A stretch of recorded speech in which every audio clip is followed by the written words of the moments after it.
শেরপুরের সীমান্তবর্তী ৩টি উপজেলায় গারো পাহাড়ি এলাকায় বনাঞ্চলে প্রতিদিনই অগ্নিকাণ্ডের ঘটনা ঘটছে। বনের একটি বড় অংশ পুড়ে ছাই হয়েছে, মারা যাচ্ছে বনের কীটপতঙ্গ ও পশু পাখি, ক্ষতিগ্রস্ত হচ্ছে গরু জাতীয় ঔষধি লতাপাতা ও বনের গাছ। ফলে হুমকির মুখে পড়েছে বন্যপ্রাণীদের জীবন এবং জীববৈচিত্র্য। তবে কে বা কারা আগুন দিচ্ছে বনে জানে না কেউই। বন বিভাগ বলছে, প্রতি বছরই দিনে ও রাতে বিভিন্ন সময় এই আগুন দেয় দুর্বৃত্তরা। স্বল্প লোকবল নিয়ে আগুন নিয়ন্ত্রণ করতে গিয়ে হিমশিম খাচ্ছেন বন প্রহরীরা।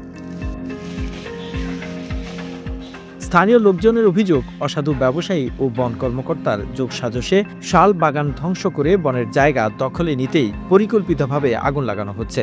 অনেক লোক এক্সট্রা লোকে আগুন ধরায়, কিন্তু আগুন ধরার লোক আমরা পাই না।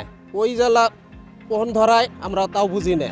তবে বন বিভাগের কর্মকর্তারা বলছেন, বনে পর্যটন এবং গরুর রাখালদের বিচরণ থাকায় তারা যে বিড়ি বা সিগারেট খান তা থেকেই আগুনের সূত্রপাত হতে পারে। এ বিষয়ে মাইকিং করে জনগণকে সচেতন করা হচ্ছে।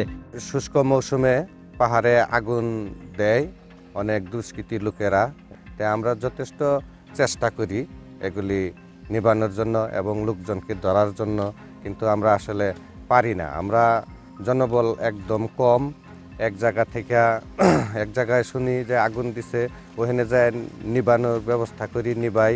এরপরে দেখা গেছে যে আরেক জায়গায় আবার আগুন দিছে, তখন আবার দৌড়ে সেখানে যাই।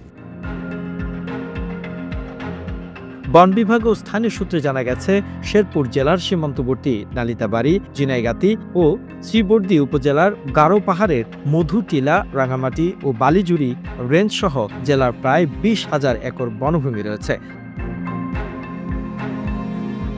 শুষ্ক মৌসুমে প্রতিদিনই বনের বিভিন্ন জায়গায় আগুন দিচ্ছে দুর্বৃত্তরা। গত 3 দিনে জিনাইগাতি উপজেলার কাংসা, রাংটিয়া বিস্তীর্ণ শালবনের কমপক্ষে 20টি জায়গায় আগুনের ঘটনা ঘটেছে। এভাবে আগুন দেয়া চলতে থাকলে বনের প্রকৃতি ভারসাম্য হুমকিতে পড়ার পাশাপাশি বনের অস্তিত্ব হুমকিতে পড়ার শঙ্কা রয়েছে।